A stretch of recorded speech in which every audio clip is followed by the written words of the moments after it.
but. I just want to say, Ria, it's wonderful to have you here. I know that when you're not here, we all miss you. So delighted that you're with us tonight. Thank you. Oh, thank you. Yeah, That's me especially. I've been going places. So you're a busy lady. Too busy. Yeah. All right. Well, and Debbie's here. Okay, so let me just let me get started because I have a lot I want to cover. And really what I want to focus on tonight is sort of a sad story. It's not sort of a sad story, it's a sad story in my view, of the unfulfilled promises of the Oslo process. And if you recall back in '93 with the signing of that Declaration of Principles between Israel and Palestine, the PLO, Israel really had high hopes at that point of having some peace and some security with its neighbors, with her neighbor. And the Palestinians had a very high hopes to have a state and to end their occupation. But that was not to be. In 1994, there was the first step towards those goals in the Gaza and Jericho agreement. Israel got out of most of Gaza and out of the city of Jericho in the West Bank. And the Palestinian Authority, the government essentially of Palestine, or the Palestinian Authority of Palestinian territories, was created in those areas, formerly known as the Palestinian National Authority, but known as the PA. Israel took its military forces out from Jericho on May 13th, 1994, and from most of the Gaza Strip in May 18th to 19th, in that period of time in 1994. So the Palestinians now had control of both Jericho and the surrounding area and Gaza, most of Gaza. And then in September of 1995, not too long afterwards, about a year later, there's the Oslo II interim agreement, which was basically the effort to try to codify and to start to address some of all those issues that the Declaration of Principles said we're going to put on the shelf. What would the borders be? Jerusalem. What would happen to refugees? All those things. Oslo II mapped out a process under an interim agreement in between final status talks. And then I'm going to talk. I want to discuss all those things. And then, starting in 1999 through 2000, there were some really intense efforts to try to get to that final status agreement that I'm talking about.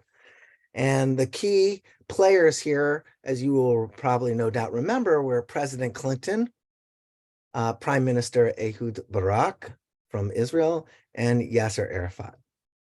And those talks ultimately failed in a very tragic way.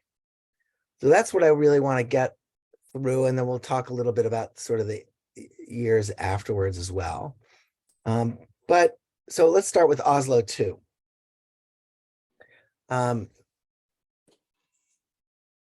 So some of these slides are from materials we already looked at. So first of all, what did the 1993 Declaration of Principles not address? It didn't address what would happen with these very sensitive things like Jerusalem and the settlements, right? So if you think about politics in the Middle East right now and the Arab-Israeli conflict, particularly the Palestinians, Israelis, I mean, what's going to happen in Jerusalem and what's going to happen with the settlements are critical things. And Oslo, as promising as exciting as it was as a step forward towards a potential really resolution with a two-state solution, did not address these. It didn't ignore it, but it didn't map out a way to address it. right? So, just a reminder, Israel captured East Jerusalem after the 1967, as part of the 1967 war.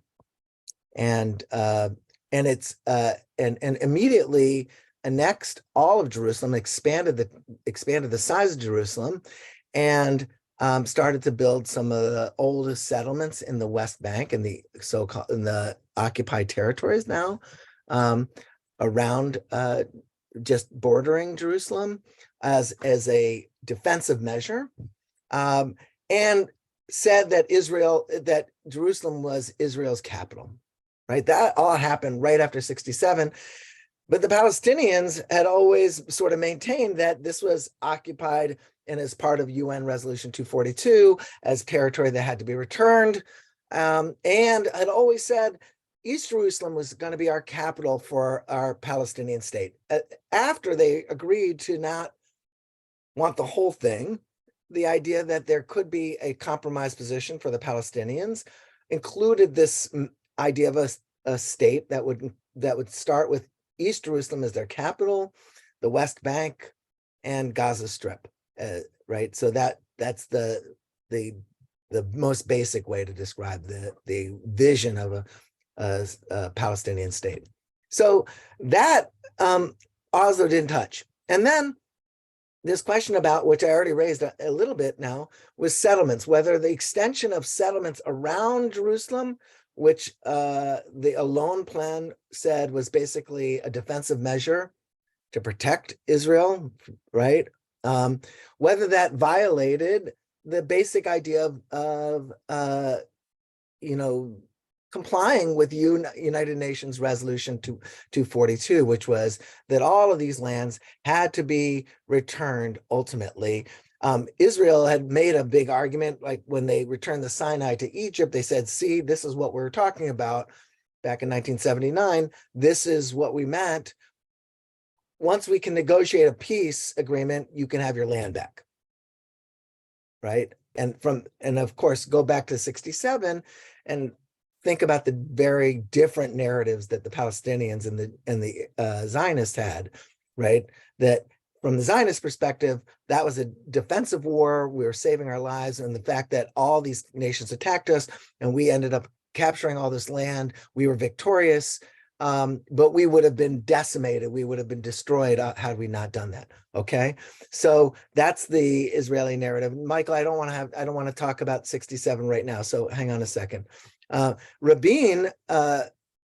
Rabin felt that after the 67 war, that the capture of Jerusalem was part of this, right? For example, Jordan was asked by Israel in the 67 war, look, stay out of this. Don't attack. We will leave you alone if you leave us alone. And Jordan ultimately felt like they had to join the coalition of Arab states to attack Israel. And then Israel took the West Bank and Jerusalem as part of that war. Yitzhak Rabin felt that right, he's the great peacemaker who signed the Oslo Accords, but his thinking was that by consolidating territory surrounding Jerusalem, that would lead to the permanent acquisition of not just Jerusalem, but of that area around there. So, okay. Yes, Michael, go ahead. I didn't want to speak. Good to see you again. I'm sorry. I didn't want to say anything about the 67 or anything else that you said, but I must tell you, I find it offensive that every time you talk about the position of Israel, as you talk about it, as the enemies talk about Israel, the Zionist position. Please don't use that phrase. Just say this is the Israeli position. All right, I don't want to have an argument with you, but it's not an argument. I'm telling you that I'm being offended by it. Well, you can be offended. That's all right. Lots of people are offended by me. I'm comfortable with that. I'm sorry that you feel that way. So let me just keep going. Oslo 2 was then signed by Rabin and Arafat in September of 1995. And I'm just showing you some of these territories we're talking about here. And first it was signed by Yitzhak Rabin and Arafat, and then a few days later at the White House in a ceremony. And the original Oslo II agreement was negotiated with the mediation of Egypt's President Hosni Mubarak in Taba. I think it's on my next slide. Yeah. And I'm going to talk about all of these things in a minute. And it basically set up the West Bank. It was really focused on the West Bank. And it decided to have envisioned here is a process by which, right, Israel's feeling insecure. So Israel said, we don't want to just turn over all of the West Bank to the inexperienced Palestinian Authority, brand new election. They don't have any, they don't have a state really. So we'll turn over some territories completely, some territories partially, and some territories we're going to hold on to with the promise that all of those territories will be, through a process over time, returned to, well, not returned to, but given to the Palestinians, right? So that's the interim agreement that was specified out in the 1993 Declaration of Principles. But part of this would require that there's this election of a Palestinian government, PISCA, the right, Palestinian Interim Self-Governing Authority. That Palestinian Authority would have certain powers and responsibilities that were specified in this agreement, including governing in almost every area, including international agreements, but not diplomatic agreements, but trade and things like that. Hundreds of Palestinians in Israeli prisons would be released. And there would be a safe passage corridor between the West Bank and Gaza, including a Gaza seaport. Let me go back to this. So this is a horrible map, but you can see here's Gaza, here's the West Bank. There would be a safe passage here that Israel would guarantee as part of this Oslo II. And there would be a seaport for the Palestinian government, and actually also an airport, which we'll talk about later. Okay, so all of that was key. But the most important piece of Oslo II was to divide up the area into three areas. Areas A, B, and C. In areas A, the Palestinian Authority would basically have full control. And that meant, and those are places like, first of all, Jenin, where the Palestinian Authority headquarters was moved to, Nablus, Tulkarm, Kakia, Ramlah, and Bethlehem. So 6 major population centers in the West Bank. So think about, Bethlehem and Ramallah and Jenin, Nablus. And so in all those areas, the Palestinian Council government, right, would have full responsibility for governing, taking out the trash, education, roads, security, everything, right? Collecting taxes, and I'm going to repeat this, security. For Area B, Israel, which is basically the smaller towns throughout the West Bank, 450 smaller towns and rural areas. And I'll show you on the map in a minute, around the larger towns of Area A. There are all these smaller villages. And in those areas B, Palestinians would oversee public order and internal security in things for Palestinians, right? So they would police their own people. But unlike Area A, Israel will be responsible for external security for areas B. So they would have military guards around those areas. The idea is that areas B would eventually be areas A also. And just like areas C would soon be areas B. Okay, area C, Israeli with the rest of it, right? The rest of the West Bank. And Israel's withdrawal from Area C would occur in 3 different stages after the election of the Palestinian Council in 1996, but it was kind of left really vague. And those areas basically were completely controlled by the Israelis, internal security as well as external security, okay? So those are the 3 things. The agreement also said that there were going to be additional territories that would be transferred to the Palestinians in 3 further deployments, redeployments, I should say, in the West Bank. It also, as I mentioned, said Palestinians were guaranteed safe passage between Gaza and the West Bank. So if you're listening to this and you're thinking, what of this happened? That safe passage did not happen, really. B never became A, and C never became B. Okay, so let's just start with that. Arafat looked at this agreement of Oslo II, and he said, Oslo II, right, there's going to be 2 different interpretations here. Surprise, surprise. So the Palestinians, led by Arafat said, this gives us 80% of the West Bank for the Arabs. Rabin said, Area C is really still in Israel's hands, so that leaves us with 70%. Israel had 70% of the West Bank. Now, they can't both be right. 70 and 80 is 150. So they both had very different views of what this agreement meant. But what's interesting to me about their interpretations of this is that they were both in their ways optimistic for their own side about this agreement, Oslo II. I mean, Rabin is saying, look, we didn't have to give up much. We only gave up 30%. And for Arafat is, look how much we got. We got 80%. Right? That doesn't last very long, but at this moment, there's that hopeful thing. Now, the final issues that Area C redeployment were going to be tied to were the big issues. Once again, we're pushing off, kicking the can down the road, as so to speak. Jerusalem, settlements, borders, refugees, security, and Jerusalem. I said that already.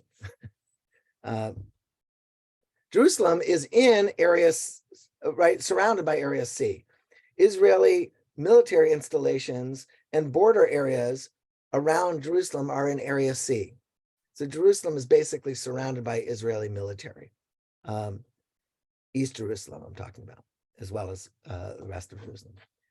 Now, the Palestinians are thinking Israel's going to get out of Area C, except for the settlements, probably, and its own military installations. And Israel's thinking we're going to have a longer process. Rabin, and then later Perez, Prime Minister Perez, who succeeded Rabin, and who under Rabin was his foreign minister, basically preserved a very extensive Israeli occupation of the West Bank for as long as possible prior to permanent status talks. And that was really their strategy. So Oslo II, by doing that, basically preserved that occupation. And there's this extensive network of bypass roads. I'm going to show you a picture and then I'll come back to this.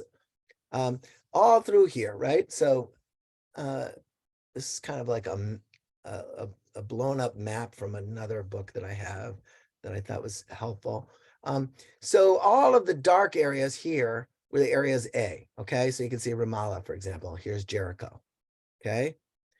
I'm pointing at it with my pointer, which is not very helpful, I'm sure. But you can see all these black, there's 6 of them, okay? Those are controlled, those are areas A. All of the darker areas here, these little splotches, are areas B. And you can see all these little towns, right? Each one of these triangles, upward facing triangles, a Palestinian town and village. And then everything else that's lighter is area C. All of these little dots are Israeli settlements. Okay, so that gives you an idea. Now, what happened was all these roads had to be built in between these areas now because the geography of what is held by the Palestinians and what is held by Israel, areas C and B, became much more complex all of a sudden. It wasn't just the West Bank and Israel proper.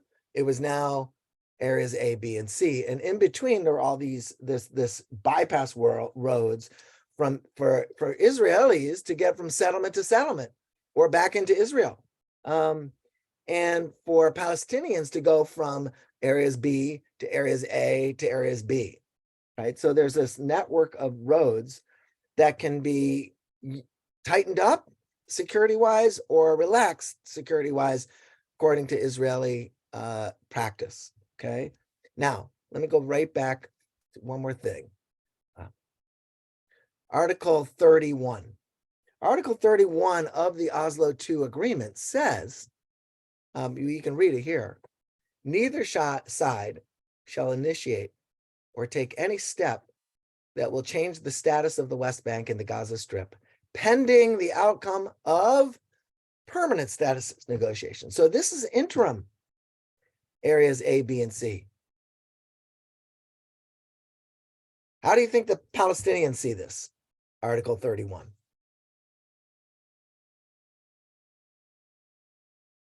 What do you think it means to them in terms of what's going to happen in the West Bank before permanent status negotiations?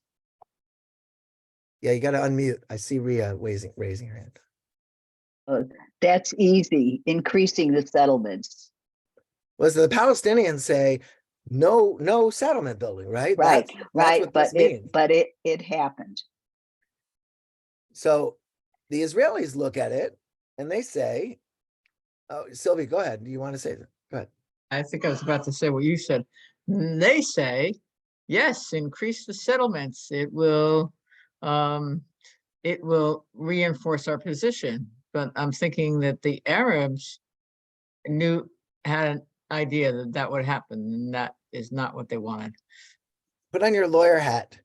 It says that will change the status of the West Bank. What does that mean? Change the status. So the Israelis are saying, look, we're building these settlements. That's not changing the status. We're just building in areas that won't change the status. That's where we're building.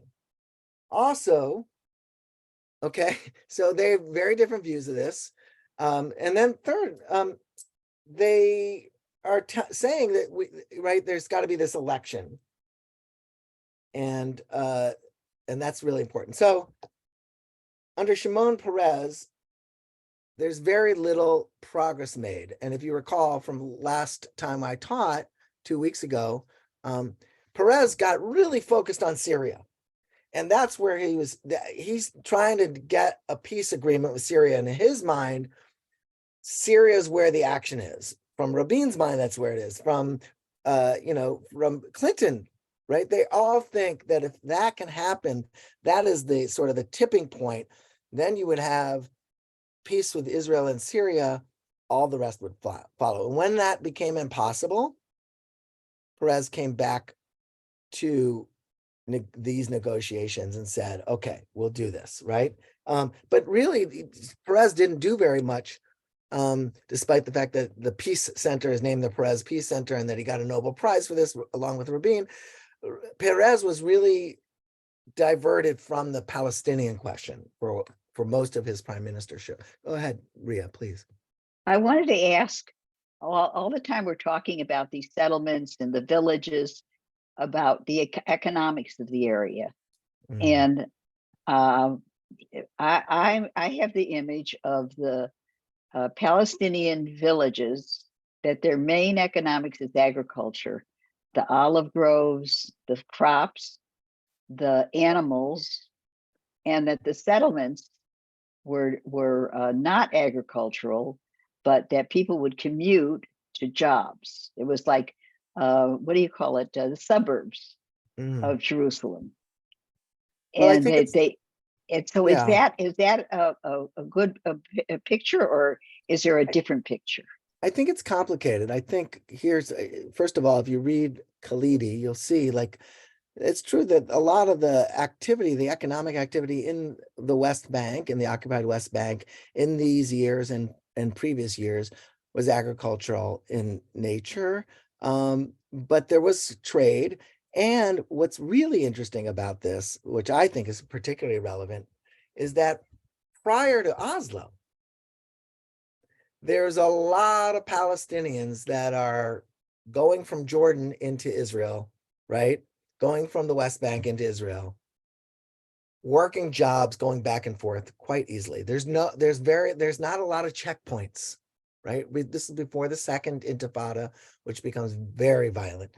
And before areas A, B, and C complicate this map tremendously. There are lots of settlements that are Israeli that people live and work there, right? So there are factories, there are places of business, there are schools and universities in the West Bank, occupied West Bank, that where Israelis, full Israeli citizenship, don't necessarily commute into Haifa or Jerusalem or anything. So yes, some Israelis were using these as bedroom communities, these dots right here. Some Palestinians were also, but once Oslo II happens, that really diminishes that capacity to do that for many, many Palestinians, particularly when there's strife, when there's violence. And the Israeli military uses its control of the occupation and its security around these areas to clamp down for the safety of Israelis, as well as Palestinians, by the way. But economically, I think you're absolutely right. There's a tremendous connection between all of this economically, which I'm not an expert at, but that gives you a little bit to think about, I think. So, all right. So the document, though, that was negotiated, that did all this to Oslo II, was done by these two Israeli and two Palestinian non-official during 94, 95.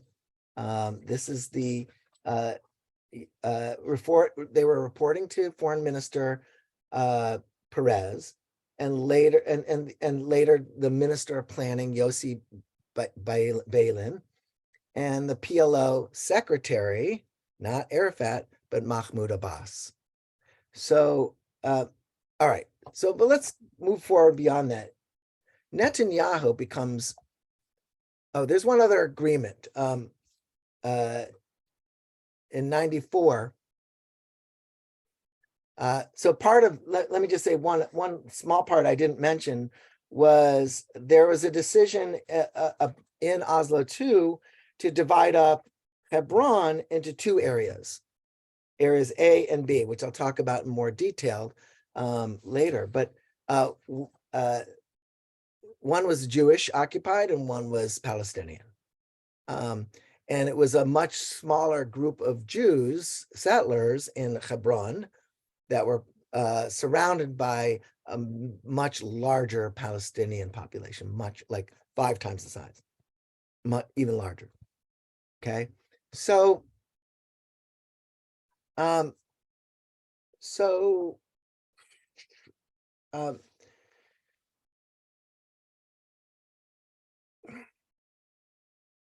in February of 1994, Israeli settler Baruch Goldstein goes into Hebron, and he goes into the mosque and he opens fire on people praying.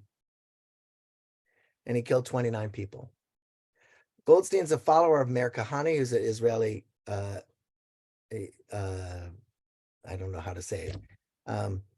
He hates Arabs. He thinks they're inferior, thinks Jews are Jewish supremacist. And in fact, Kahane's party was outlawed in Israel by Israeli law. And right after that, Hamas, which has been emergent, particularly in Gaza, has 2 bus bombings. in Israel, and they kill 13 Israelis.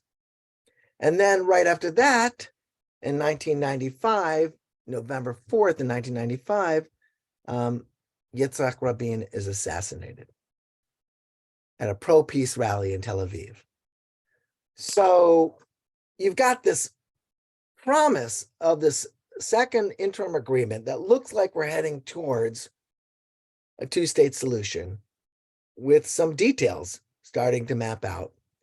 Yeah, you got this crazy idea of areas A, B, and C, but both Arafat and Rabin are kind of optimistic about it. I mean, Arafat thinks 80% of the land was given to him. So, and then this violence erupts. Rabin, it should be noted, was vilified by the ultra-Orthodox in Israel, by the extremist settlers. And close behind them were Likud activists. So mainstream partisans in the more conservative party, Likud, also really were frustrated with Rabin. They felt he was giving away land. Netanyahu also, the leader of Likud at this point, or one of the contested people who want to be leader, argued, Bibi Netanyahu argued that Rabin and his government they didn't have Jewish values. They were not operating by Jewish values. That's what he said. And that they were threatening the Jewish homeland. Rabin pointed at Netanyahu and called him directly a liar. And Netanyahu turned around alongside Ariel Sharon, and they appeared at protests where posters were being used by these settlers that had Rabin dressed up like a Nazi or as a traitor. So when Yagil Amir came to assassinate Rabin, he felt that the reason he was doing this is because Rabin was threatening Jewish lives. And therefore, he felt like he was righteous in killing him. That assassination, more than anything, blew a giant hole between Likud and Labor in Israel. Even after the assassination, Netanyahu refused to declare the anniversary of Rabin's death as a national day of mourning, the 1 year, the art site, right? And at his funeral, his wife, Rabin's wife, refused to have Netanyahu speak. So in February and March of 1996, just as Shimon Peres took over because of Rabin's assassination,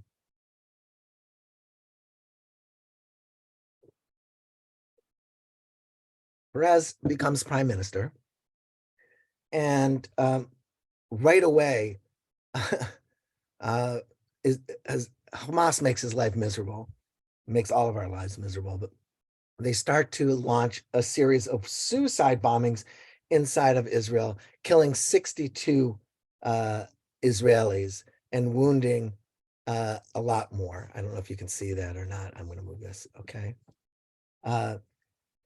And Peres, kind of in a tight spot, he's got to respond. And one of the reasons why Israel launches a war, sort of invasion in southern Lebanon in April of 1996 was because Peres wanted to maintain his stature as being tough on terror and tough on, so they go after Hezbollah, which is in southern Lebanon, in the Operation Grapes of Wrath. So things are starting to fall apart. As you can see, there's a lot of violence.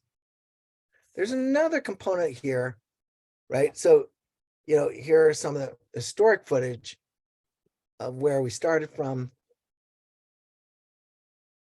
I'm sorry. I'm going to get to this in a minute. Let me just talk about a few more things here. In 1990, and I want to focus on Palestinian state building, which is another component to this. So we got the violence, we got the extremists, Hamas, Yigal Amir, Baruch Goldstein, we got Jewish extremists, and we got Palestinian Islamic extremists using violence, horrible violence, terribly scary, and it's tearing apart the politics of Israel. And it's driving a further wedge, further and further between labor and Likud. And I want to just call attention once again to Netanyahu's role here early on, sort of exploiting that, just really using that electorally to try to help Likud regain power. So there's also another piece to this that's worth paying attention to, which is what happened with the Palestinians once they had control of areas A. Okay, at least they had these areas. The question is, what do you do when you get right? It's and once you have some governance. And Yasser Arafat came to the Gaza Strip in 1994, July, in the summer of 1994. It was the first time he had been to Gaza since 1967. So that was huge for the Palestinians on the Gaza Strip. And he came with tons of PLO bureaucrats, and he came with troops, Palestinian troops, that had been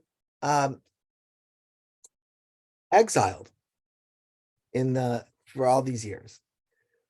The Palestinian Liberation Organization moved its offices, its bureaucracy, and its armed forces into Palestinian areas, Jericho, Nablus, Ramallah, for the first time.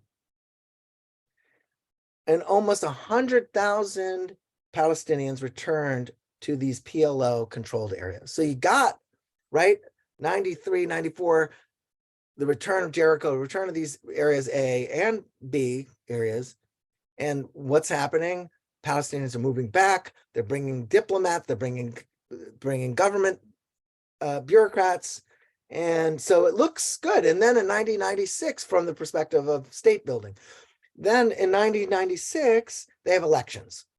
The first general elections in January 20th of 1996 for president and for the Palestinian Legislative Council, right? So they have in their charter, their new charter, the PA is going to have a American style government, right? They're going to have a president. They're going to have a divided, checks and balances, separation of powers, all of that stuff. So they have a presidential and legislative council election. And that's according to the Oslo Accords and to a law that the Palestinians passed for themselves in 1995. Here's how we're going to do with it. Here, we're going to have this election, and here's what our government's going to look like. So that's a basic law, right? Like the Constitution that they pass. So here's what happens in those elections in 1996. Important to know. 672 candidates compete, including some women, 25 women. 3/4 of Palestinians in the West Bank and the Gaza Strip voted. 75% of Palestinians voted. 43% of those voters were women. Arafat is elected just overwhelmingly. 88% of the vote he gets. 88 seats in the council are filled by candidates from the West Bank and the Gaza Strip, and mostly it's Fatah. It's the party of the Palestinian Liberation Organization that wins. They win almost all of this. Why? In part because Hamas boycotts the elections. 1996, Hamas says, this is, you're just playing ball with the Israelis. This is normalization. By agreeing to this, you're agreeing to half a loaf of bread. And if you do that, then you've given up, right? So Hamas doesn't like the Oslo process at all. They boycott the process, they boycott the elections. In November of 1998, so they have these elections, they have all these people moving back in. It's looking good. And in 98, the Gaza International Airport's open. Flights are controlled by Israel, but this was a major thing. President Clinton comes to this and he arrives by helicopter. And he's part of the ribbon cutting ceremony. And he attends afterwards, he stays and he attends a joint meeting of the Palestinian National Council and other Palestinian bodies. And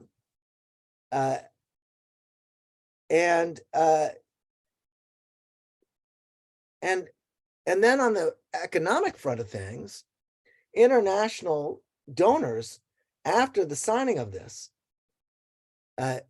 decide that they're going to give tons of money. In fact, to the tune of $2.4 billion over 5 years come in from international sources, other countries, France, United States, Germany, for to help Palestinian socio-economic development. And that's going to be $500 million a year, every year between 1995 to 2000. And that is what, now who controls that money? The Palestinian Authority. And that's meant to give them startup funding for their civil service, right? Postal service, bureaucrats, all that stuff. And their police force, some kind of infrastructure, some kind of economic development. And of course, the idea here is, right, if you're going to have a country, you have to have a governing state, and you have to have you have to have money to pay those civil servants. And if you want people to return and work in Palestine, in the West Bank now, in these areas, you're going to have to do that. What's the result? A lot of really promising result. Major growth in this period of time. Poverty declines by from 27% of the people living in poverty, measured by international indices in 1996 by the UN. 27% of Palestinians were living below poverty in 1996. By 1991, it was 21%. So that's a pretty significant drop in people living in poverty. Unemployment went down from 23% of people unemployed to 12%. The basic law that I was referring to was approved in 1997, which is this parliamentary system governed by a rule of law. Importantly, there's courts established, right? There's executive ministries that are established, education, health, security, and then you have these national elections. Okay. So I've given you the good news. The bad news is that the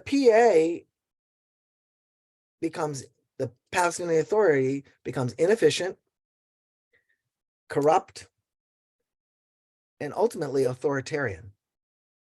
Their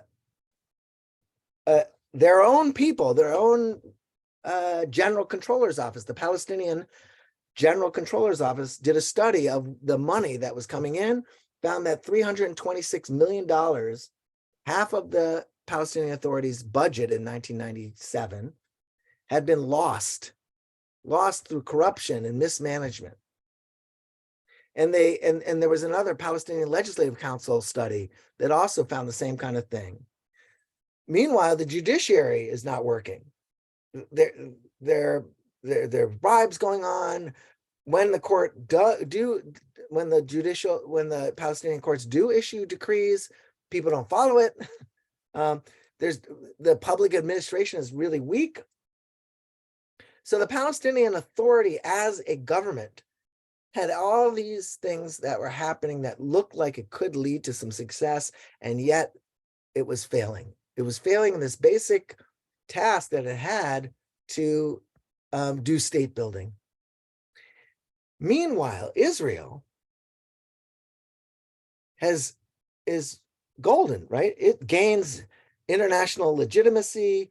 Its exports, led by its high-tech sector, are resulting in a huge growth in the 1990s. 5.5% growth every year from this period of time.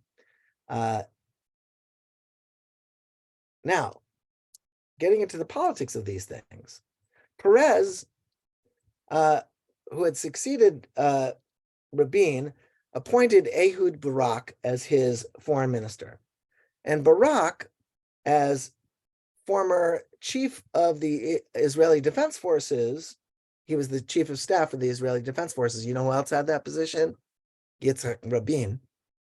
Ehud Barak had that position, and he really was critical of the security components of Oslo too. Perez implemented the interim agreement very quickly. Israeli forces got out of Area A cities quickly. Area B villages, they removed themselves. They were surrounding there, right? Before the elections in the West Bank, Israeli forces were already moving out. And then Perez said, you know what? We need to have our elections in Israel. And in that process, Perez, again, trying to win an election, trying to show that he was able to make peace with the Palestinians on the one hand and be tough on terrorism on the other hand, oversees the assassination, a Mossad assassination of the engineer, Yahya Ayash. I probably said his name incorrectly. A lot of the suicide bombings from Hamas, this guy was responsible for that. And so there, at that moment, right? So no one's shedding any tears for this guy, but who was, killing innocent people with suicide bombs and making sure that that happens. But there was some talks going on between Hamas and Israel to try to reduce the violence, and this kind of eliminates it. Once that assassination takes place, a bunch of suicide bombings resume. Hamas-led suicide bombings in Jerusalem and in Tel Aviv. And then so this all happening in the context of the 1996 election that Perez called for, and Netanyahu wins that election. He overcomes Perez, who, right? So that, think about it from the American, when I look at this, I kind of think about, after Kennedy's assassination and Johnson becomes president, that'd be like Nixon winning in 1964. That's really kind of how this is, but there's a lot more going on in this scenario, and and that's what happens. So Nixon wins in 1968. So if and I can elaborate on what I mean by that at some time if you would like me to. So southern Lebanon is becoming problematic at this time. The Grapes of Wrath incursion that Perez orders it's a pretty serious deal. Israeli military goes all the way up to Beirut, and hundreds of Lebanese citizens are killed as they civilians are hiding in a UN compound being protected by the United Nations, and Israel takes out that compound, and it's disastrous for Israel. All the public legitimacy that Israel had been earning, this kind of really takes Israel down a peg in international eyes, and then Perez says, look, we can't make peace right now. And he blames Arafat for the suicide bombings. He shuts down all of the towns and the villages in Area B. And now, another thing I should say about 1996 election, I don't really have good slides on this. That's why I'm sort of paused in this slide. Sorry, you guys. Another important thing that happens in 1996 in that election, it's the first time that Israelis there's a change in Israelis' election system. Under previous elections before 96, you elect a parliament by party lists, right? If Labor gets 40% of the vote, then Labor gets 40% of the seats in the Knesset.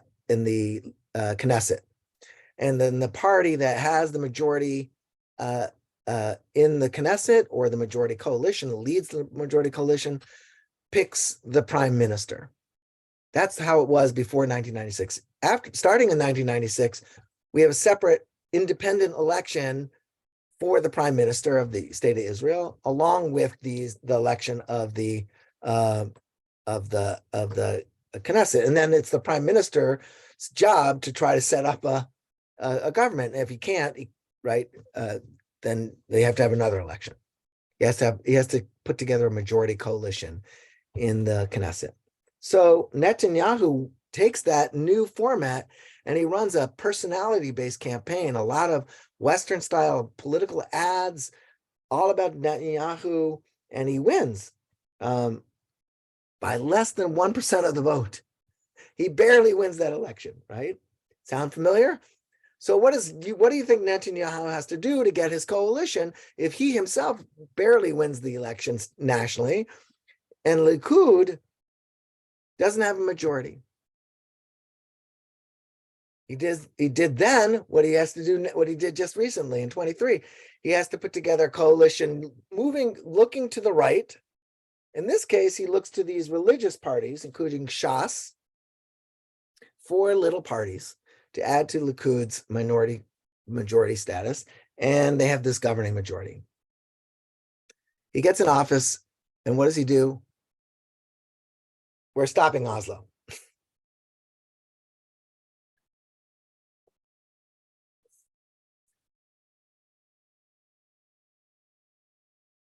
Going the wrong way, sorry.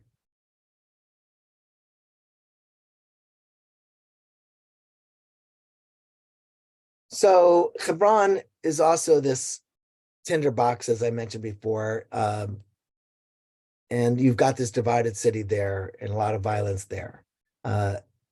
Palestinians promised that in Hebron, they're going to fight terrorism, and they're going to work with Israel to strengthen security in Hebron. And in return, Israel says, well, we'll start to move out. We'll redeploy out, right? Netanyahu says in 97, kind of implying a change of view, where he said, I'm done with Oslo.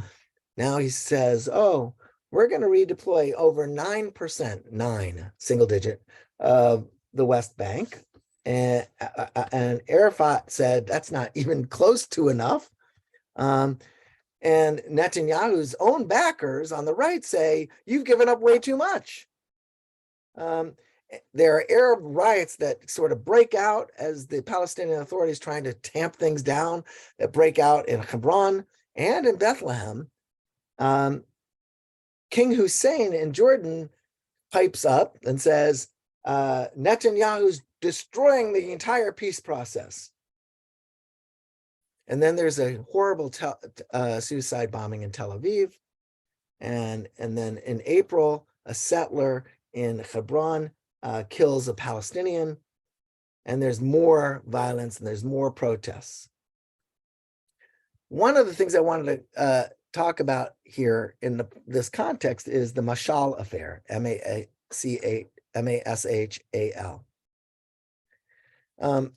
Because it involves Jordan. And Jordan's role here becomes quite interesting. There are Hamas cells in Amman, and they're in Amman, Jordan, capital Jordan, and they're responsible for a lot of the suicide bombings. And so in late September, Prime Minister Netanyahu of 1997, Netanyahu authorizes a Mossad Secret Service assassination of Khalid Mashal, the Hamas official that's in Amman, is in charge of the Hamas cell there. And this is going to be done by the injection of poison. Sounds a little Putin-esque to me, like Putin, right? And here's the thing. They screw it up. It fails.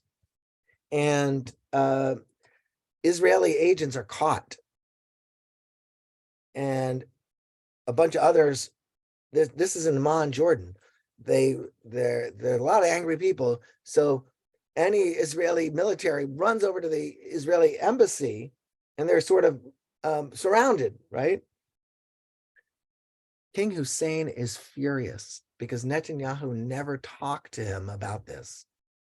They were already pushed to the brink because of all the settlement building that was happening on the West Bank. So King Hussein closes the Mossad office in Amman. Remember, Jordan and Israel have a peace agreement. They're cooperating, right? And Netanyahu's got a little crisis, so he has to do something. So what does he do? Netanyahu releases Sheikh Ahmad Yassin, who is the leader of Hamas from Gaza, as a sort of peace building effort.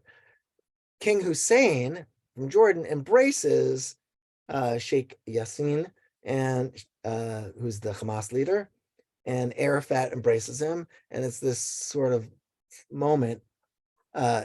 Meanwhile, the United States is frustrated with Netanyahu, and they're like, look, you've got to get out of Hebron. You can't have military in Hebron. There's all this stuff happening. Newt Gingrich, who had been just elected Speaker of the House in the United States for the first time in 40 straight years, the Republicans had their first majority in the House of Representatives. And the Speaker of the House was Newt Gingrich, who was very, very conservative. And Gingrich was really critical of the Clinton administration's efforts to build peace in Israel, and even called Madeleine Albright, the Secretary of State, a quote unquote agent of the Palestinians. So this is kind of a mess, right? Israel's getting it from the left, from the right. Netanyahu's kind of stepped in a pile of it, right? And in the middle of this, Netanyahu does something surprising, which is normal for him because he's pretty surprising, which is why he's been able to stay in power for so long. He decides he's going to work with Arafat. And they're going to work within the framework of the Oslo Accords. I think he kind of got to the point, and I don't know what you guys think, what Netanyahu is thinking, but I think he realized there is no other option, right? This framework is the option. Suicide bombings and attacks and losing friendship with King Hussein and getting President Clinton pissed off at you is not a really good way to go. So we could just start to deal with Arafat. And so he starts to withdraw from some of the B areas. In 1998, after 9 days of intense negotiations, they sign the Y River, W-Y-E, the Y River memo. And it's named after the Y plantation in Maryland. And this basically was the last effort to implement Oslo II. Netanyahu's delaying, and Arafat is looking to the United States to put pressure on him. The Palestinians keep meeting their deadlines, but Likud was dead set against any further withdrawals. They had withdrawn from 9%. They don't want to do. And so Netanyahu goes to the Labor Party and he says, let's have a new election in the May of 1999.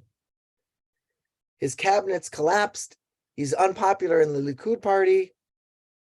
And in July of 1999, King Hussein in Jordan dies. Ehud Barak wins the election. And King Hussein's son, Abdullah, who's still the king of Jordan today, King Abdullah II becomes king. And Abdullah says his focus is going to be resolving the Palestinian question on Palestinian terms. So what does that mean? Well, Jordan decides that they're going to go and they're going to negotiate with the former enemies of Jordan's peace agreement with Israel to try to get them on board. And that means Kuwait, that means Saudi Arabia, Hashemites that they can talk to, right? From the same tribe. And they resume relations. They have oil sales with each other. They have financial assistance with each other. So there's this movement of a coalition that's interested in coexisting, at least, with Israel, led by Jordan. And then Israel, Likud falls apart completely. Netanyahu leaves office, and Ehud Barak creates this brand new party called One Israel. It's sort of the inherits labor's mantle, and there's these high expectations. Netanyahu had zero progress with the peace process, and there's also a perception that Netanyahu had mismanaged relationships with the United States. Ehud Barak promises he's going to end Israel's military occupation in southern Lebanon. He's going to negotiate a final agreement with the Palestinians. And it really helps that he is the most decorated soldier in the history of Israel. He's got lots of credibility. If anybody's skeptical about the security risks of going and negotiating a withdrawal from southern Lebanon and from Syria and negotiating a final agreement with the Palestinians, but look, it's our military guy. It's Ehud Barak. But the stakes are enormous. From the United States, President Clinton, they're really focused on this, right? He's got James Carville, the raging Cajun, if you follow American politics, right? Who's famously said in 1992, it's the economy stupid, right? He's this brilliant strategist in American politics. He's got James Carville helping figure out what to do about the Middle East peace process. And Stanley Greenberg, who's this major pollster that's behind a lot of what Clinton was able to achieve politically. And they decide they're going to take that same triangulation. We're leaning liberal, but we can work with conservatives. They're going to move to Israel and Palestine. They're going to do the same thing, right? They're going to help. First of all, they got to get Barak to win the election, Ehud Barak to win the election. And a bunch of moderate Arab states are also involved, encouraging Israeli Arab voters to participate, to help labor come back to power, right? This whole thing with Netanyahu from the perspective of the Arabs, the moderate Arabs, was a big problem. They say, don't stay home like you did in 1996. Because that led to Perez's electoral defeat by Netanyahu. You've got to come out and vote. And sure enough, with all of that help, Ehud Barak wins the election. Egypt begins. Egypt welcomes Ehud Barak back to Cairo. And we've got this new positive, remember where they left off, right? Egypt, after the Madrid conference, starts to pressure Israel to join the nuclear non-proliferation treaty. And Israel says, no effing way, we're not doing that. And then Egypt doesn't, there's the level of, they just stopped talking, basically, Israel and Egypt. So now Barak gets elected, and Mubarak says, let's try again. Let's have a better relationship. And that lasts all the way to the Second Intifada. So quite a while. So let's talk about Palestinian and Israeli interactions in this period. In 1999, in May 4th of 1999, Oslo's interim period is going to expire. And that raises some serious questions about what's going to happen with the Palestinian authorities, institutions, and its government, especially given the fact that the Oslo process seems like it's failing and there was no end to that occupation.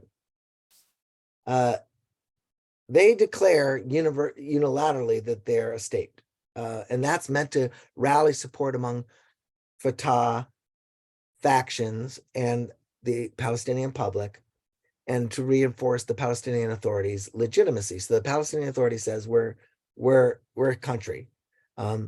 Israel and America say, hey, you guys, if you do that before we actually negotiate a peace process, you're jumping the gun. And that made it a little bit risky for the Palestinian leaders. Netanyahu says, look, see, I lost the election, and immediately the PA declares that they're a state without anybody, right? And you need to elect, we need to have another election, says Netanyahu, right away to put Likud back in power. So Arafat sort of backs off this thing because he doesn't want to empower Netanyahu and his forces. Once Barak gets in there, he says, look, I want to take that Y memo and I want to modify it. I don't want to talk about interim negotiations. I want to go straight to final status negotiations. Enough pussyfooting around here. We need a deal. I can deal with a little bit of delays. Palestinians don't want that. They're excited. They want Israel to immediately implement its obligations to get to that permanent status agreement.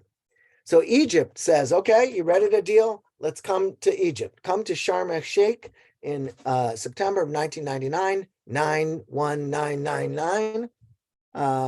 And who's there? It's Ehud Barak, it's Yasser Arafat, it's Madeleine Albright, it's Mubarak, of course, and King Abdullah II from Jordan. And they signed this memo, this Sharm el-Sheikh memo on dealing with the outstanding commitments of the agreements that have already been signed and get to the permanent status negotiations. And here's what it says. First, Israel would carry out its first and second redeployments of forces from 11.3% of the West Bank. No firm date for a third redeployment. That was the one that the Palestinians thought would give them full control over most of the West Bank, that third deployment. They also said, we're going to release a bunch of prisoners, Palestinian prisoners, and we're going to guarantee this, finally, this safe passage between the West Bank and Gaza. They're going to build a seaport in Gaza too. What is the Palestinian public reaction to this? They are not positive. They're really kind of like, look, that third deployment, that's what we want. We want Israel out. We don't want 11%. We want full control of the West Bank. But in Israel, Barak is seen as having won something. He's forced the Palestinians to accept his demand to go to permanent status negotiations without having to withdraw forces from Area C. They're ready to negotiate without that, right? So Barak realizes that Arafat's got some internal damage control problems, and he's trying to help them by unilaterally and unconditionally give control over to 3 Palestinian villages. But that kind of got messed up in the implementation of it, and that just made things even worse. Even when you say you're going to do this, say the Palestinians, you're saying you want to do it with your face, but then behind our backs, you don't do it. So there's all this mistrust between the Palestinian people and Israel that has returned. In the middle of that, Ehud Barak goes to Syria and he says, okay, look, how about we negotiate returning the Golan Heights? And if we do that, we'll keep a bunch of the Golan Heights, and we'll leave southern Lebanon. And this also upsets the Palestinians. And that's when we get to this moment. I just thought I would show you this little footage here to bring back some memories. This is This is on Wikipedia. You can watch the whole thing. But here's the Camp David negotiations between President Clinton, Yasser Arafat, and Ehud Barak in 1999.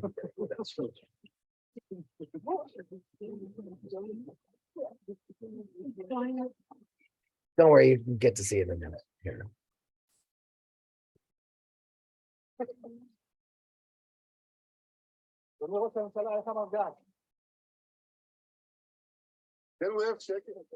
Mr. President, how is it going, Mr. President? How long is it going to take, Mr. President? We pledged to each other we would answer no questions, offer no comment. So I have to set a good example. You're difficult to resist, but I will make it today. Is that the only agreement you have reached so far? That would be answering your question. Thank you. Check in, please. Thank you. Good luck, Mr. President. Coming around. So as we look at this, there's a lot of stuff that happened behind the scenes before this happened, right? Before they're actually talking about all this. There's some negotiations in the back channels. Ehud Barak and Yasser Arafat are talking secretly.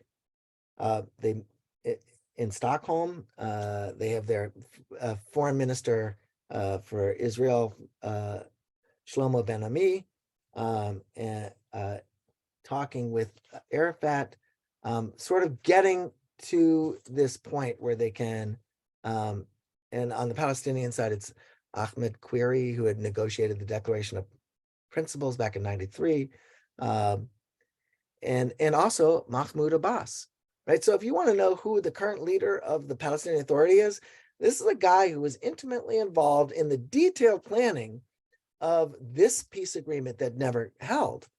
And by the way, back in '93. So Abbas comes out of the peace movement in the Oslo process. And he was always, very high up in the Palestinian Authority, particularly because he survived. A lot of people get killed, as I think I went in an earlier lecture. But Abbas, I just think that's worthwhile taking note of, that Abbas, who's been in power forever, still in power, started out here. Clinton wasn't part of the original back room negotiations, but when we get to this moment, he's on board, right? Now, let me just say a couple. I want to talk about this in 1 minute, but I'm going to get this off because so I can look at you a little bit. Okay, I'm going to stop sharing this. I want to talk about what's happened here and sort of try to put some order on it. Why did this Oslo process really kind of get to this point where it's really falling apart? And there are two features here that I think are really critical to look at. One is peace building, and the other is state building, and how they're linked. And you'll see what I mean in a second. So let's start with the international system, and then we'll go down to the unit system, the regional system, then we'll go to the state system. So at the international level, the United States, for a lot of this period of time, is preoccupied. President Clinton, in his first and second terms, are focused predominantly on Syria, and then monitoring Saddam Hussein after the first Gulf War. And there's very little willingness to try to get the two parties to comply with Oslo. Once they negotiated the Declaration of Principles, Clinton and his team focus elsewhere. Arafat's focused with his own armed struggle, which I'll talk about with Hamas, and Israel's building more and more settlements or adding housing in existing settlements. So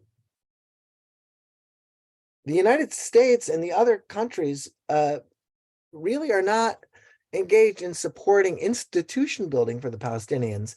They are focused more on peacemaking. That's where the money went. That's where all those billions of dollars go. Not to good governance, not to helping technically to train people how to run a civil service, to how to have a right to take corruption out of your government. And hence, the authoritarian old guard of the Palestinian elite, they're the ones who remain in power. Democracy efforts, state building efforts suffer. So that's what's happening there. There's very little compliance from the United States enforcement. And then in the regional system, Syria and Iran are working to undermine this whole process. They are financing Hezbollah in southern Lebanon, and Islamic Jihad in Gaza. They're assisting Hamas, all of which are doing suicide bombings and undermining they're undermining the PLO, let alone the peace process. But they're certainly undermining the PLO and Arafat. Jordan just doesn't want to be part of any of this stuff. They refrains from being involved from this. It's pretty pissed off that the PLO had signed an agreement with Israel without talking to Jordan first. They didn't do any coordinating with Jordan. It's just like, oh, the West Bank, we're going to run it. Jordan didn't even know there was two-track negotiations going on. They were surprised as everybody else was. And they're pretty happy to allow Hamas to get the heck out of Amman and go,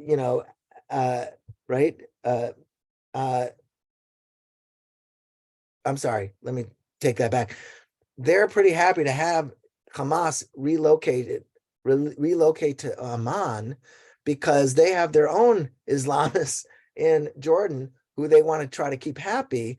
And if they can keep them happy by focusing on Gaza and on the West Bank, not on Jordan, that keeps the heat down here, right?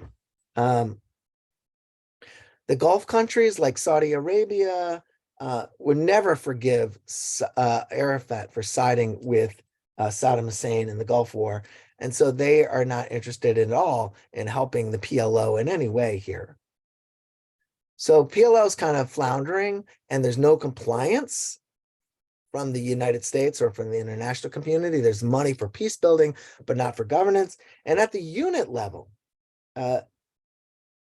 nobody's ready to deal with the extremists. Neither the Israelis with its own extremists or the Palestinians with Hamas. Israeli security didn't stop Baruch Goldstein in 1994 in Hebron. They didn't stop Yigal Amir's assassination of Rabin in 1995. Palestinians can't stop the Hamas suicide bombings. The Israelis also can't really stop independent settlers from going out and settling more and creating more settlements in the West Bank or in Gaza. The pro-settler movement is very successful in derailing the entire process for peace, which is part of its goals. This convinced the Palestinians that the whole idea of the Oslo process, that this is going to be an open-ended process that's going to move forward incrementally, that's not anymore to be trusted.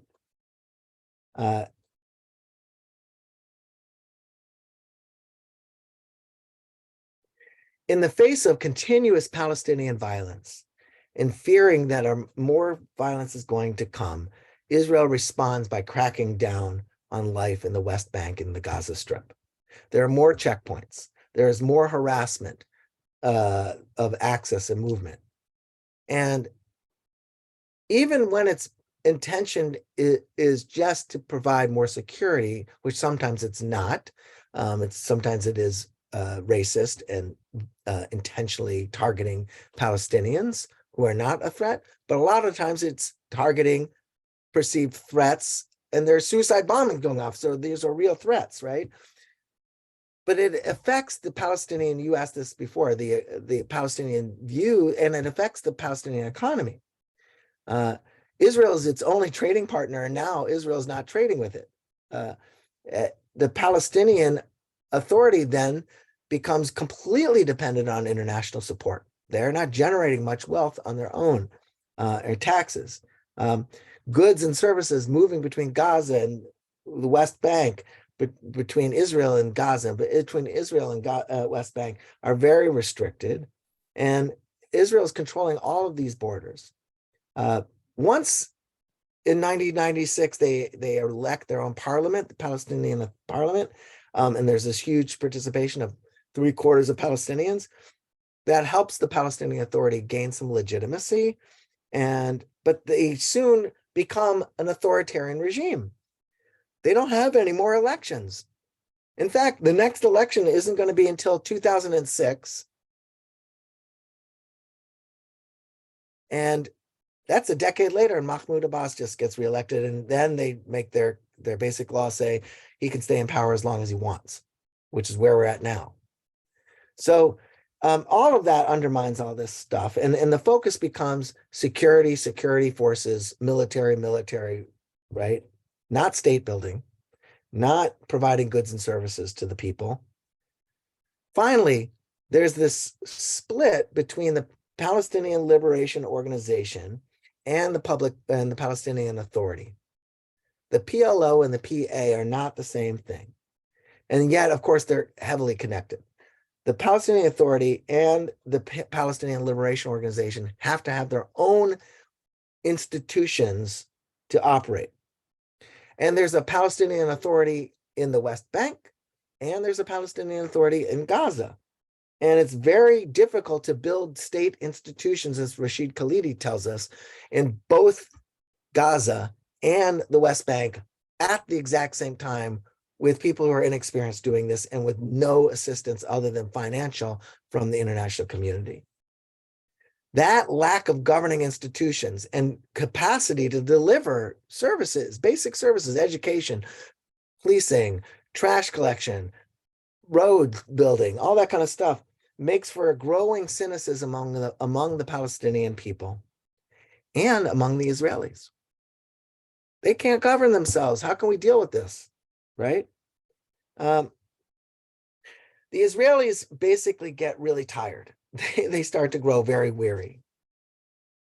The peace process had created a political system that, in addition to the Israelis becoming weary, on the Palestinian side, the youth, the Fatah's young guards, and the Islamists feel that they're boxed out of power.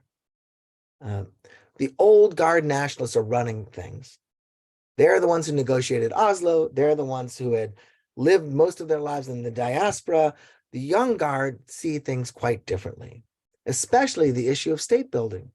They too believed in a two-state solution, but they disagreed over governance, right? They want a much more inclusive governing system. And that, for the youth to say, our governing system run by Arafat is exclusionary and it's not including our Islamists, it's not right, leads to a fundamental split between Hamas and the PLO. And it gives more strength to Hamas as sort of the resistance to the old guard elite. And they start forming these armed militias, and they start engaging in violence against Israelis as a way to embarrass the old guard and to undermine the stability of the peace process, which is the old guard's peace process. The first Intifada created a grassroots movement. It created non-governmental organizations. That's where the young guard sort of centralized their power. They started to do self-help and delivering services. Now the old guard had co-opted them or even gotten rid of some of those things. And the Islamists were just pushed out completely. So when the Palestinian Authorities looking at Hamas and saying, look, you got to give up violence and join with us, they're not convinced that this is on the up and up.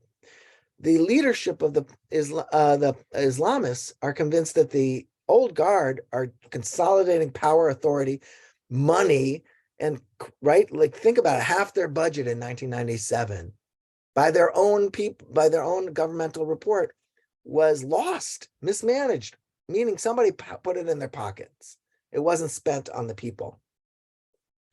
So the twin failures of the nationalists to deliver peace and to deliver good governance led to the eventual rise of the Islamists. One more thing, 1993 had led to these huge expectations. The Palestinians had expected their own state.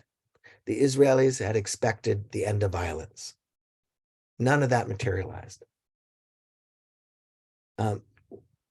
The Palestinian Authority emerged, it's true, a government, but they were riven by corruption and inefficiency, deeply problematic. So by the late 90s, with waves of Hamas-inspired violence, we've got ourselves a major challenge. And that's why this 1999 negotiations, which I will have to come back to discuss, and that's what will be, well, I'll take you from 1999 to 2022 in the next lecture. That set of negotiations between Clinton, Barack, and Arafat was so critical and came so close to achieving a final agreement. And when it fell apart, soon after that, Arafat dies, 2004, Ariel Sharon gets elected in 2005, then has a stroke, a massive stroke. I mean, like things really change rapidly after this. So I want to go back to that period of time because it's a critical moment. And we hear a lot about two different interpretations of what happens in Camp David in 1999.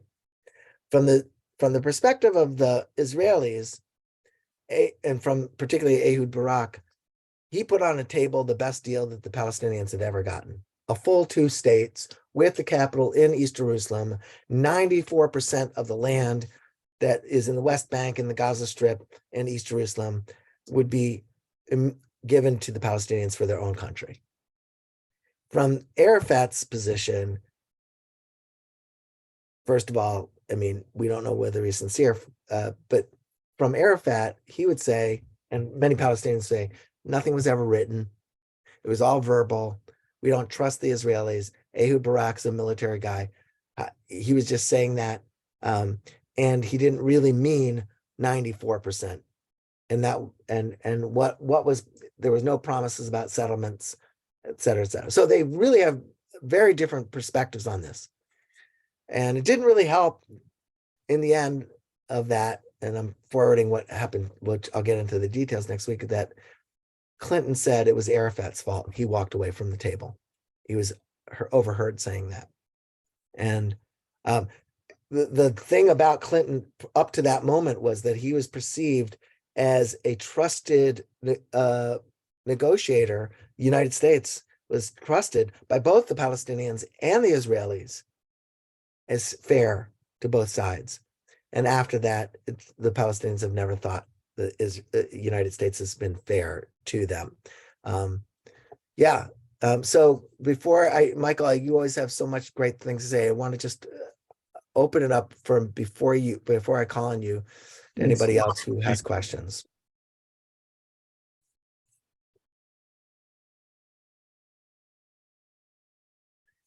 Rhea, I see your hand up, but I think it might be from before. Is that? No, it's a new one. It's a new hand. Yeah. Go for it, and then I'll call on Michael. I have to say that this is a tragedy. The entire whole thing from 1948 on. In 1948, it just seems to me if the other Arab nations had stayed out of it, and that they'd each, the Palestinians and the Israelis, get a smaller portion than what they really wanted, but it would have taken on a different trajectory. The entire, from then on, and the corruption, Arafat corruption, and the Palestinian corruption, the Israeli really dumb decisions, and the people are the ones who suffer. There have been more Jews killed since the Shoah. The most Jews that have been killed have been in Israel, in the Israeli wars. And if you think about that, oh my goodness, what have we done? That's all I have to say. No, I mean, I think there's a terrible tragedy here. And in some ways, I don't think any of the Israeli leaders from the start, Ben Gurion on, would be surprised that they would have to fight right from the Israeli perspective, first Zionist perspective, then Israeli perspective. You know, they're fighting for their lives, whether they were in Europe or in Israel. And we don't know what would have happened. But I think that another perspective is look at all these things that sort of happened just in this period of time, this 5 years that I'm trying to highlight.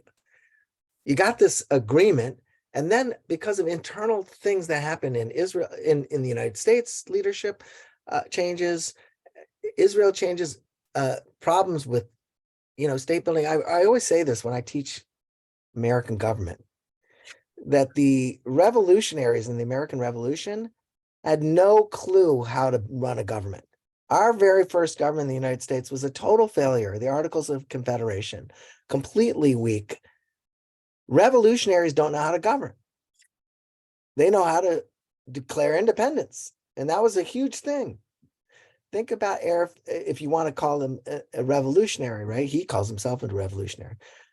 Wasn't prepared for governance, really didn't know how to do state building. And the corruption in the very first government that they had, I feel like that is such a tragedy. And the fact that the entire Western world sort of just threw money at it and just walked away from it.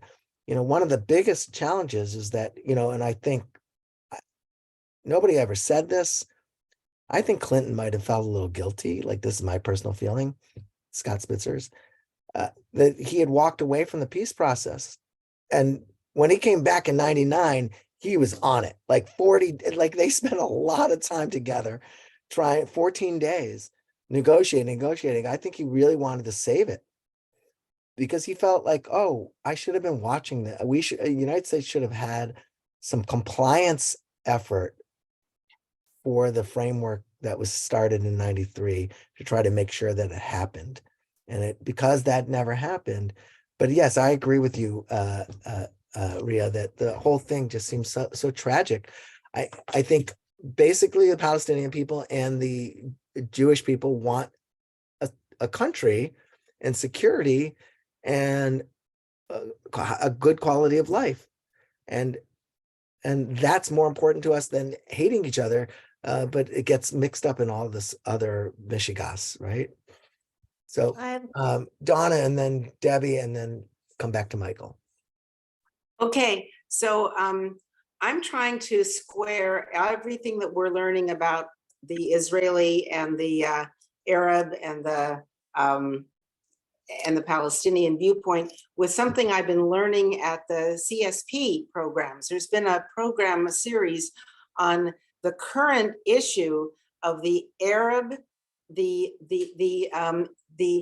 Arab Israelis, or the people who are in Israel now, who still seem, you get this very earnest young man, one who's an Israeli and one who's the Palestinian, who lives in East Jerusalem, has all his life, and he has all kinds of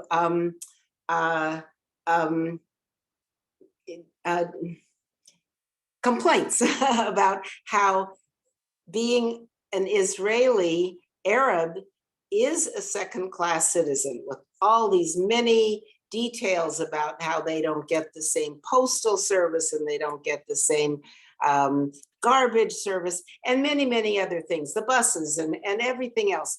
And I'm wondering, is there anything that you have to say about why somehow the Israelis, was it our job, or the Israelis' job, to make it better, make the social, the day-to-day life of the Arabs more, the Arab Israelis more close to the Jewish Israelis, and whether or not the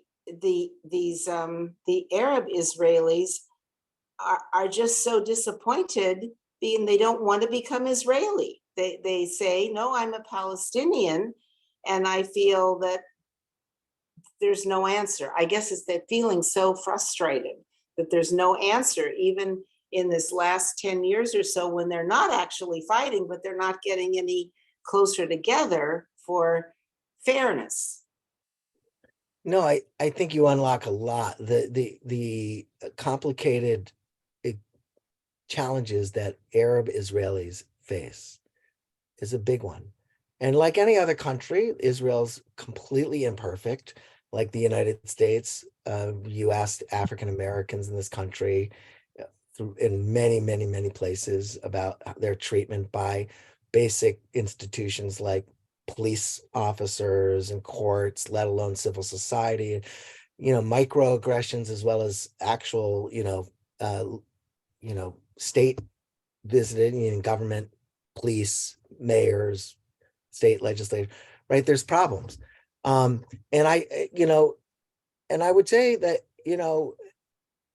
after all of the conflict that we were reviewing here, from, the fall of the Ottoman Empire and the Balfour Declaration in 1917 to now, and all the wars that we fought, and all the hatred and all the violence and all the killings, it's not surprising to me.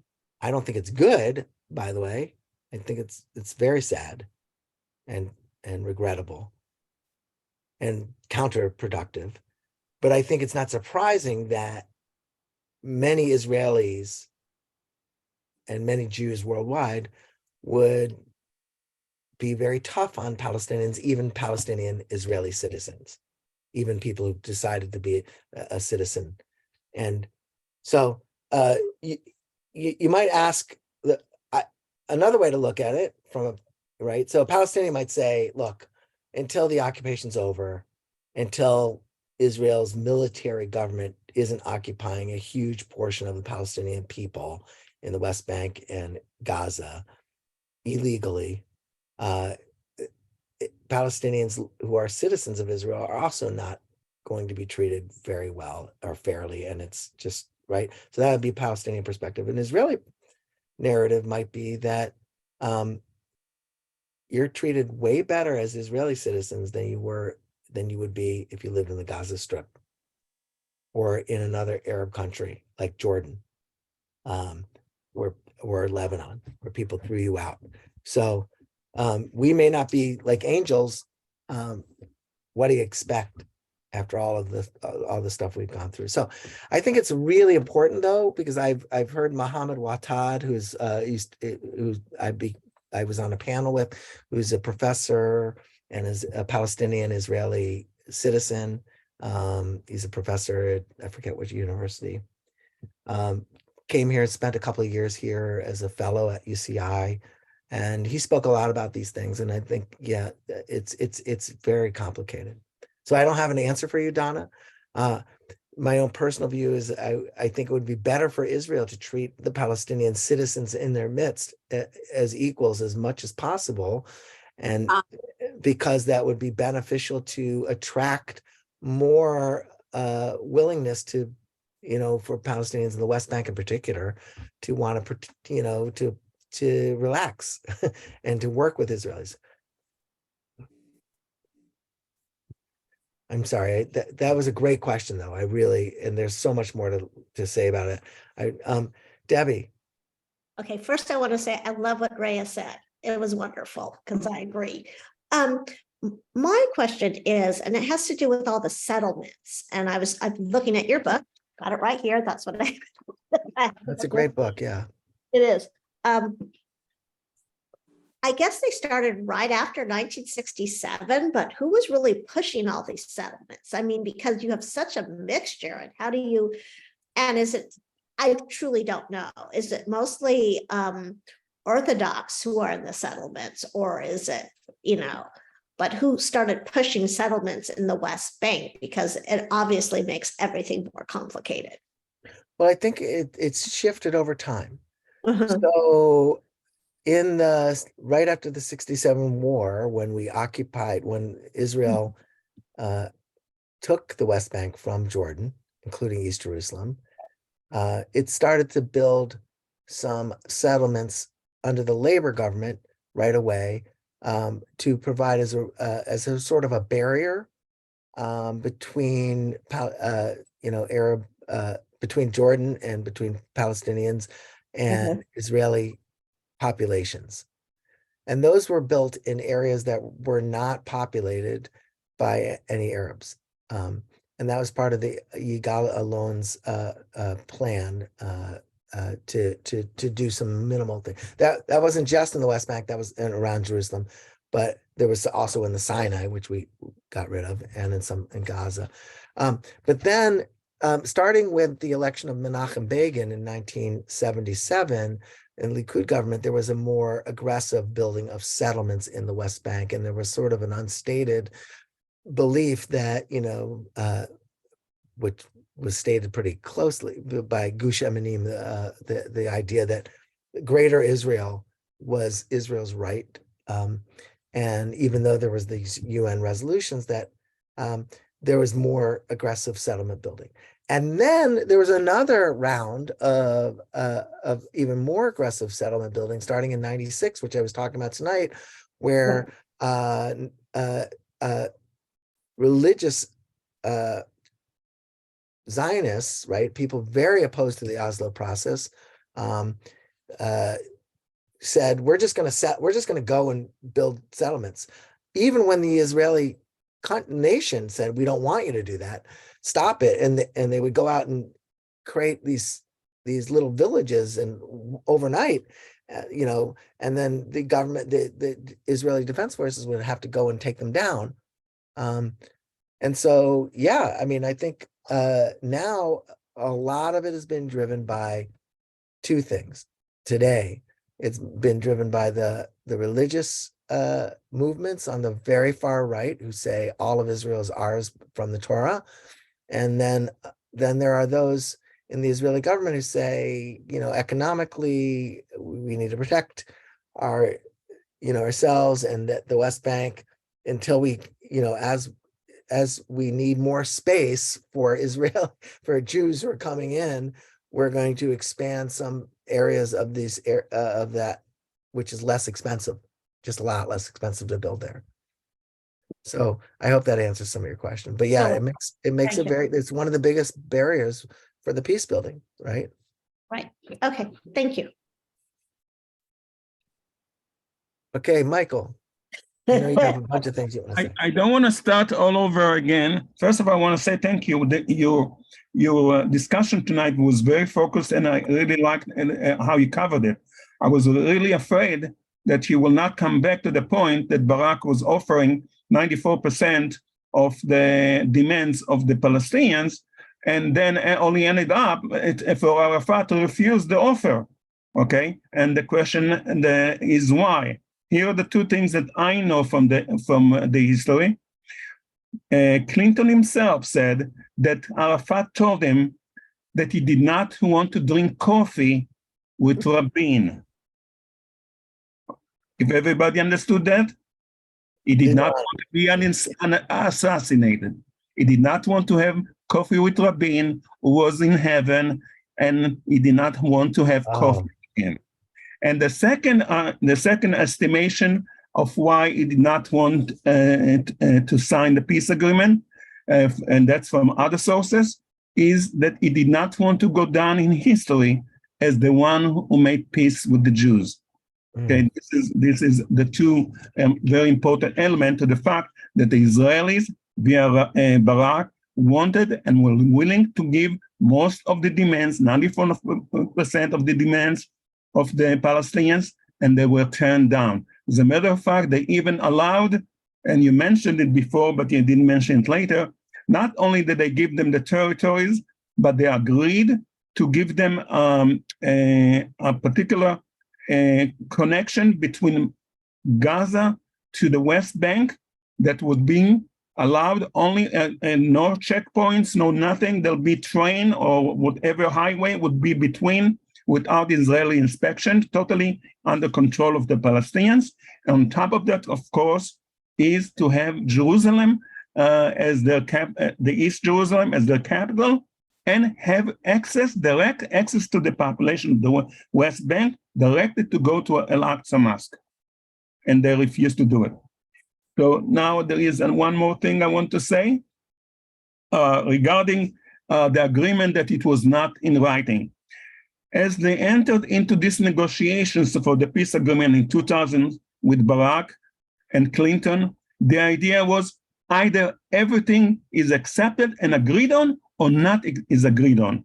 And that is the reason why there is no documentation, because this is the commitment the American government gave to both sides. Israel did not want, was willing to give all these concessions, provided it was accepted in a peace agreement. Otherwise, those agreements and those concessions could not be brought against the Israeli government at a later time and say, oh, you already concede to give us all that much. And that is why nothing is in writing. And the other thing that I want to say is regarding Donna's complaint. I think she had a great question, but you want to know, as a matter of fact, if you look at the statistic and how well the Palestinians are doing in Israel, it is amazing. The only 20% of the population are Palestinians. And what is the percentage of the dentists in Israel who are Palestinians? Please give me a number. I don't know. 33% of dentists are Palestinians. They are everywhere. They're incorporated in every Dentists. Is that what we said? Dentists? Dentists are 33% of dentists in Israel are dentists. Are Palestinian? Are Palestinians. Okay? And the biggest problem, I watch Israeli television news almost every night. The biggest complaints and demonstration is they have a huge wave of crime in Israel. They are demonstrating, asking the Israeli government to enforce and have more presence of Israeli police in their towns and villages, because the crime in their village is so widespread. This is the basic one. But the other complaints, of course, every Israeli has complained under his government that is being persecuted and discriminated. Every Ashkenazi, every Sfaradi, every Ethiopian, every one of us have complaints about the Israeli government and not being truly fair. But they are doing exceedingly well in Israel, exceedingly well. You should just look at the statistics and you'll know the answer about it. Thank you, Michael, for those interesting perspectives. And I'm going to stop recording now. But I just want to say,